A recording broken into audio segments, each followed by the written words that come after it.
Waiter, come, taste the soup. Waiter says, is there something wrong with the soup? He says, taste the soup.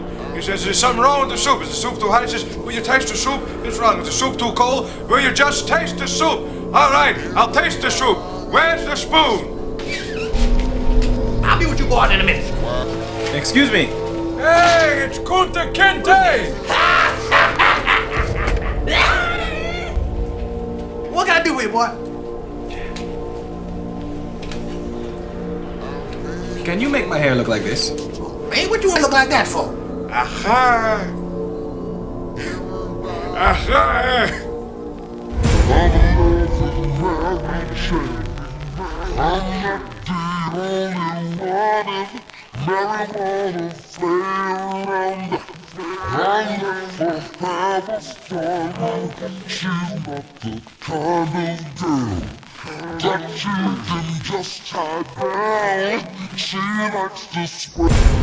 To shed some light on how the CIA effectively pull off fictional identities. They accomplish this, in part, by using public officials in law enforcement, the military, etc. The mechanisms, as they are called, passports and state driver's licenses for people who don't exist, bills, tax documents, and other things that form the foundation of fake identities. The creation of this trail of fake existence. Fake birthplaces and home addresses have to be carefully researched, fake lives have to be created. And those existences need to have corresponding friends. Almost every individual unit that operates clandestinely, special operations, has a signature reduction section, mostly operated by small contractors, conducting due diligence. There they adhere to what they call the 6 principles of signature reduction: credibility, compatibility, realism, supportability, verity, and compliance. I say this to argue the fact that it's not hard to believe that Tupac never existed. After his metaphorical death, we're left with the character Tupac, while the real person goes to his dormant life when the signature reduction assignments cease. And you wonder why Tupac always mentioned he's military-minded.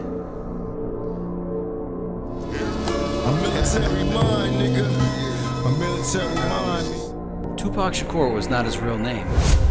This is an immediate and glaring red flag, as we have seen many famous celebrities, artists, politicians, and businessmen in the 20th century switching their names.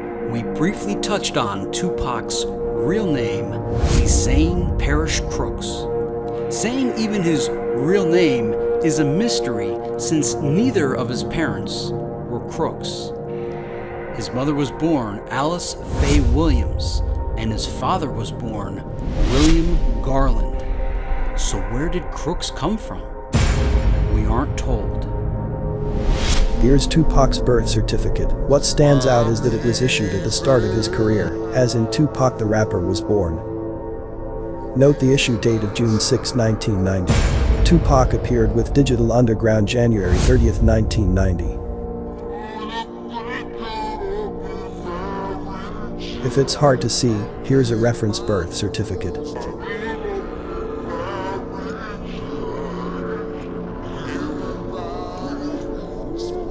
Maybe his mother applied for his birth certificate and received it at the start of his career. But then again, there's no such thing as coincidences. His mother later married Gerald Wayne Williams, aka Matulu Shakur. So she was a Williams who married a Williams? Note that Orlando Anderson's grandmother's name was Utah Williams. Also, Tupac's mother allegedly married a man by the name of Gusty Davis. What was Orlando Anderson's mother's name? Charlotte Davis. Is it reaching to think that all of these people are related? After all, it's easier to keep a secret if it's all family. On Genie.com, Alice's genealogy is scrubbed after her grandfather, a Reverend Walter Williams. But we get some very interesting hits on her mother's side. Alice's mother was Rosa Bell McClellan, born October 1st, 1918. McClellan isn't a very black-sounding name, is it? In fact, it probably comes from General George McClellan of the Civil War and General Samuel McClellan of the Revolutionary War. George McClellan was a close friend of the Stuarts and Hills, and the McClellans and Hills intermarried. He was called the Young Napoleon, which is a prose since he was related to Napoleon. Alice's mother, Tupac's great-grandmother, was Rosa Lee Powell. Rosa Lee Powell was the daughter of Roosevelt Powell and Millie Ann Wooten. The line is scrubbed after Roosevelt, but that name is enough to clue you in. They took out the E to throw you off, as if that would work. But we have all we need, since Roosevelt is not a typical first name, and this Roosevelt was born decades before any Roosevelt became president. If we were to believe all of Tupac's family records, then we now know Tupac came from Roosevelts. Take note of the name Roosevelt, it is a Jewish name.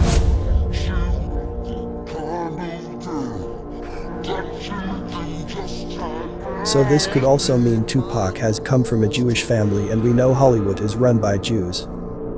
Another thing that caught my attention, when we originally posted this video, the name Roosevelt Powell was listed, but after the video, they removed that name and added another by the name of Robert Powers. I wonder why. Are they hiding his Jewishness? Seems a bit far-fetched, doesn't it? Maybe, maybe not. Let's start with the obvious. Tupac's face. Do you see it?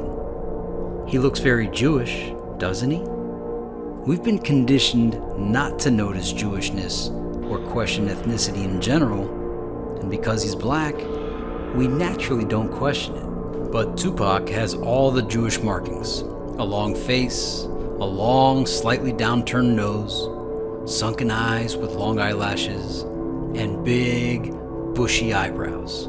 He doesn't just look sort of Jewish. He looks full-on Jewish. I mention that only to counter the objection that Tupac couldn't be part of the ruling crypto-Jewish families because he's black and all the crypto rulers are rich white folks from the peerage. But it only takes one generation to go from light skin to dark skin, so it's not far-fetched to claim Tupac is part of the peerage. Did you know that his fiancée at the time of his death was Jewish? That would be Kidada Jones, daughter of composer Quincy Jones and actress Peggy Lipton. You may know her sister, Rashida, of Parks and Recreation fame. That's Kidada with her parents as a young child. Her mother is best known for playing flower child Julie Barnes in ABC show The Mod Squad. Peggy's father Harold was a corporate lawyer born to Russian Jewish immigrants Max Lipschitz and Alice Goldfarb, and her mother, Rita Benson, was an artist born in Dublin, Ireland to Jewish parents Hyman Rosenberg from Russia and Jane Benson, born in Lancashire, England. We're supposed to believe Kidada was half black because of her dad, but Quincy wasn't all that black himself. Here's a picture of his mother, Sarah Frances Wells. Black? Maybe.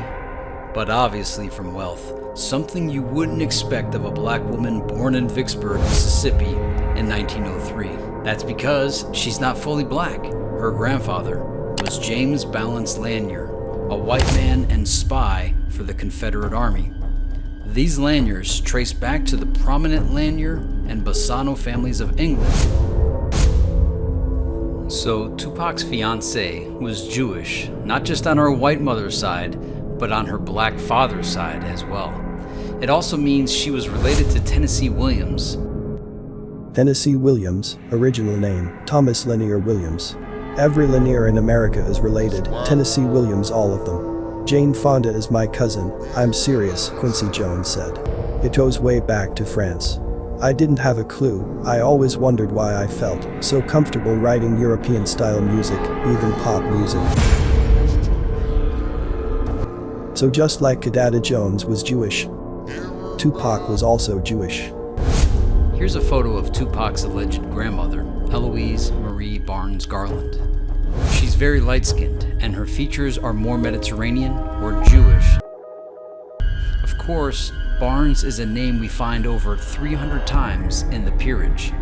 They are related to the Oppenheims. See Jewish-Irish politician Sally Oppenheim Barnes, who was made a baroness in 1989. The lines are scrubbed after Eloise, although findagrave.com lists her father as Walter Barnes. If you search on that name, you find jazz musician Walter Barnes, born 1905. Eloise was born in 1930, so the dates match perfectly for this Walter to have been her father. He was the first black musician to play on radio in Chicago, and we read that his introduction to radio was greatly assisted by the Alphonse Capone family. In conclusion, we have no real proof of who Tupac really was, or where he came from. We're fed his story through Hollywood documentaries, Vlad TV interviews with people who took oaths. His parents are more than likely not his biological parents. They send us on a wild goose chase. All we know is he looks Jewish. No one involved will ever reveal the truth, and most are given security clearance to answer certain questions. And Tupac himself gives inconsistent and unrealistic stories. One commenter said it perfectly by saying, yes, they can keep secrets to the grave, especially when the punishment for not doing so is much greater than the reward for revealing what they know. Ask yourself, do you have secrets of anything you've done which you revealed to none? Most people will say yes. And now magnify this 100 times with punishment and penalties for non-compliance. It becomes very believable how secrets are kept. I'm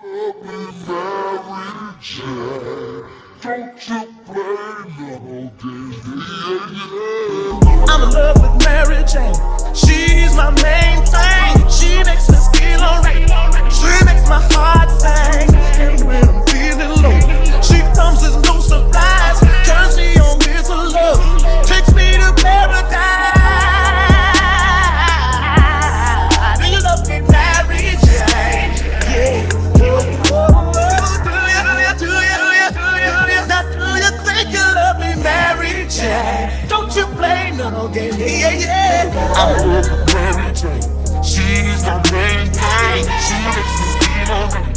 She makes my heart sing. I'm in love with